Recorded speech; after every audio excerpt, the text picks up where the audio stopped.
He had built empires with his bare hands, and his own son looked him in the eye and called him worthless. Daniel Mercer didn't flinch. He didn't raise his voice. He simply set down his coffee cup on the kitchen counter, slowly, deliberately, the way a man sets down something precious before walking away from it forever, and he looked at his son Marcus, with eyes that had seen wars that Marcus couldn't even dream of surviving. Worthless, Daniel repeated, tasting the word like a man identifying poison in his drink. That's what you think. Marcus crossed his arms, 34 years old and dressed in a suit that cost more than Daniel had earned in his first 3 months of working, a suit Daniel had paid for. Dad, I'm just being honest. You're 68. You shuffle around this house like a ghost. You don't understand technology. You don't understand business anymore. The world has passed you by. You should be grateful that I even let you stay here. Let him stay here. In his own house. It had started 6 months earlier, when Marcus had moved back home after his third business venture collapsed. Daniel had welcomed him without a single word of judgment. He'd cleared out the guest room, stocked the refrigerator with Marcus's favorite foods, things Daniel himself didn't eat anymore, and never once mentioned the money his son owed him. Nearly $200,000 across 12 years of bailouts, investments in half-formed dreams, and emergency wire transfers sent without question at 2 in the morning. Daniel Mercer had never kept score. That had always been his greatest strength, and, as he was beginning to understand, perhaps his most exploited weakness. He was a tall man still, though age had curved his spine ever so slightly, like a tree that had weathered decades of storms but refused to fall. His hands were rough, the knuckles enlarged from years of actual labor before the business took off. His hair had gone fully silver in his 50s, and his face carried deep lines that his late wife, Clara, had always called a map of everywhere you've been. Clara had died 4 years ago, breast cancer. 18 months from diagnosis to the morning, Daniel held her hand in that hospital room and watched the light go out of the most extraordinary eyes he had ever seen. After that he had retreated, not into despair. Daniel was not built for despair, but into quietness. He gardened, he read, he took long walks through the neighborhood in the early mornings when the world was still cool and unhurried. He called his daughter Elaine every Sunday. She lived in Portland with her husband and 2 children, and she always answered on the first ring. It was Elaine who had warned him. Dad, Marcus is using you. He's been doing it for years, and you let him because he's your son and you think that's what love looks like. But love doesn't mean being a doormat. Daniel had defended Marcus, he always had. He wasn't defending him anymore. The morning after Marcus called him old and worthless, Daniel woke at 5 o'clock as he always did, dressed quietly, and drove to the office of his attorney, Raymond Chu, a meticulous, soft-spoken man who had handled Daniel's legal affairs for 22 years. Raymond's assistant wasn't even in yet. Daniel let himself into the small waiting area and sat down with a paper cup of coffee from the gas station across the street. When Raymond arrived at 7:15 and found Daniel sitting there in the half-light, he stopped in the doorway. Daniel, his voice carried the careful tone of a man reading weather. How long have you been here? Long enough, Daniel said. I need to make some changes. Raymond sat down across from him, didn't take off his coat, and opened his notepad. He had known Daniel Mercer long enough to understand that when this man said he needed to make changes, entire architectures were about to shift. Tell me, Raymond said. Daniel told him. What Marcus did not know, what Daniel had never found it necessary to advertise, because Daniel Mercer was constitutionally incapable of using his own success as a weapon, was the full scope of what his father had built. The dry cleaning business that Daniel had started at 26 with a single lease machine and a rented storefront had grown, over 4 decades, into a regional chain of 41 locations across 3 states. He had sold it in 2019 for $9 million and reinvested strategically, on Raymond's advice, into a diversified portfolio that had grown quietly and steadily ever since. He owned the house outright. He owned a small commercial property in the city center that generated consistent rental income. He had retirement accounts, life insurance policies, and a real estate investment trust that paid quarterly dividends. Daniel Mercer was, by any reasonable measure, a wealthy man. He simply didn't act like one. He drove a 6-year-old Buick. He bought his clothes at the same department store he'd shopped at for 30 years. He tipped generously at restaurants and said thank you to grocery store clerks, and carried himself with the unassuming ease of a man who had absolutely nothing to prove. Marcus had grown up in comfort, but had never been shown the full picture. Clara had agreed with Daniel on this. Children who understood the complete dimensions of inherited wealth too early became architects of their own uselessness. You gave them enough to feel secure, and you let them build the rest themselves. Marcus had chosen, instead, to resent the parts he had to build. Raymond drafted the documents over the following 2 weeks. Daniel reviewed each page carefully, asked precise questions, and signed where indicated with the steady hand of a man who had made peace with his decision before he walked through the door. The estate was restructured. Elaine, who had never asked for a single dollar, who had worked her way through nursing school, who called every Sunday and visited every Christmas, and had sat with her father through every dark hour of Clara's illness, was named primary beneficiary across all accounts. A charitable trust was established in Clara's name, directing a significant annual gift to the regional cancer center where she had been treated. The house Marcus was currently living in, eating Daniel's food, using Daniel's utilities, and calling his father worthless, was transferred into a separate legal entity. Marcus's name appeared nowhere in it. The $200,000 in undocumented loans, Raymond drew up formal promissory notes, not to be weaponized, not immediately, but documented, real, legal, present. Daniel drove home after the final signing and made himself a ham sandwich and ate it standing at the kitchen counter, looking out the window at the garden where Clara's roses were just beginning to bud for the season. He felt, for the first time in months, entirely at peace.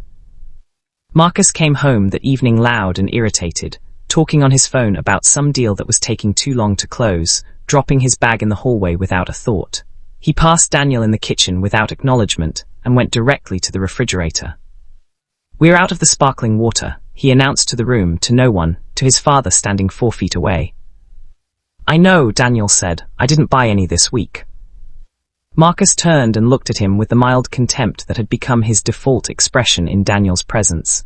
"Can you add it to the list? Actually, can you just order it? I don't have time for grocery runs." Daniel looked at his son for a long moment. "Sure," he said. "We should talk, though, when you have a few minutes." Marcus gestured vaguely, later, always later, and disappeared down the hallway. Later came 3 days after that, on a Saturday morning, when Raymond Chu arrived at the house at 10 o'clock, carrying a leather satchel and wearing his most carefully neutral expression. Marcus came downstairs to find his father seated at the dining room table, across from a man he didn't recognize. "Who's this?" Marcus asked. "Raymond Chu," Daniel said. "My attorney." "Sit down, Marcus." Something in his father's voice, a quality of stillness, a gravity that Marcus had never heard before, or perhaps had heard and never paid attention to, made him sit without the usual performance of reluctance. Raymond opened the satchel and laid several documents on the table with the quiet efficiency of a surgeon arranging instruments. "Your father asked me to walk you through some recent changes to his estate planning," Raymond said. Marcus looked at the papers, he looked at his father, he looked back at the papers. Daniel watched his son's face as Raymond spoke, calmly, professionally, without editorial comment, and he watched the specific sequence of expressions move across Marcus's features like weather systems crossing a landscape. First confusion, then dawning comprehension, then something that Marcus, to his credit, seemed to recognize as shame, though he covered it quickly with the familiar armor of offense. "You're cutting me out," Marcus said. His voice was tight. "I'm not cutting you out of anything that was ever yours," Daniel said. "I'm making sure that what I built goes where it will do the most good." "I'm your son." "You are," Daniel said, "and I love you. I have loved you every single day of your life, including the day you stood in this kitchen and called me old and worthless." The word landed in the room like a stone dropped into still water. Marcus opened his mouth, closed it. "I didn't," he started. "You did," Daniel said, not angrily. "Factually, the way you confirm something that is simply plainly true. You've been doing a version of it for years, taking money without gratitude, taking space without respect, treating my home like a hotel and your father like an inconvenience. I let it happen because I told myself that's what parents do. But your mother," his voice caught slightly on the word, just barely, "your mother would have been heartbroken, not by what you said to me. By what you've become." Marcus said nothing. The silence in the room was extraordinary. It had texture and weight. It was the silence of a man encountering, perhaps for the first time, an accurate reflection of himself. Raymond gathered the documents, returned them to the satchel, and quietly excused himself to the kitchen for a glass of water that he absolutely did not need, because Raymond Chu was a professional who understood when a room needed to belong to 2 people. What happened next was not a dramatic, cinematic reconciliation. Daniel Mercer was not a man who trusted sudden transformations. He had lived long enough to know that genuine change was slow and quiet and largely invisible. The way trees grow, you never see it happening, but one day you look and something is different, and you understand it has been becoming different for a very long time. What happened was smaller than a reconciliation, and in its smallness, more real. Marcus sat at that dining room table for a long time after Raymond left. Daniel puttered in the kitchen, watering the herb pots on the windowsill, not watching his son but aware of him, the way you are always aware of someone you love who is in pain. Eventually Marcus said, $200,000. Approximately, Daniel said. I didn't know it was that much. You didn't ask. Another long silence.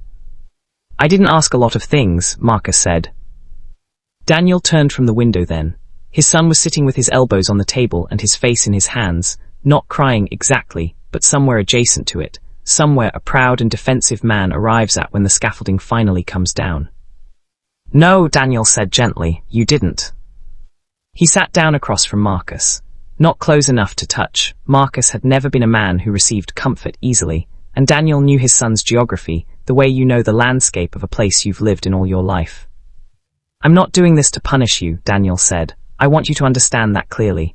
The documents, the changes, that's not punishment, that's honesty. Your sister has shown me for her entire adult life who she is. You've been showing me who you are too. I've been choosing not to look. Marcus looked up. His eyes were red-rimmed and older somehow than they'd been an hour ago. And who am I? Someone who still has time to decide, Daniel said. You're 34 years old. I started my business at 26 with less money than you've borrowed from me in the last 5 years alone. I'm not telling you that to make you feel small. I'm telling you that because I know what you're capable of, even if you've forgotten. Marcus moved out of the house 2 weeks later. He got a small apartment across town, one he paid for himself, with a part-time consulting job he'd picked up through a former colleague. He called Daniel on a Thursday evening, not to ask for anything. Just to call. Daniel was in the garden when his phone rang. He looked at the screen Marcus and felt something move in his chest, something that had been clenched for a very long time. Hello, son, he said. Hey, Dad, a pause, how are the roses?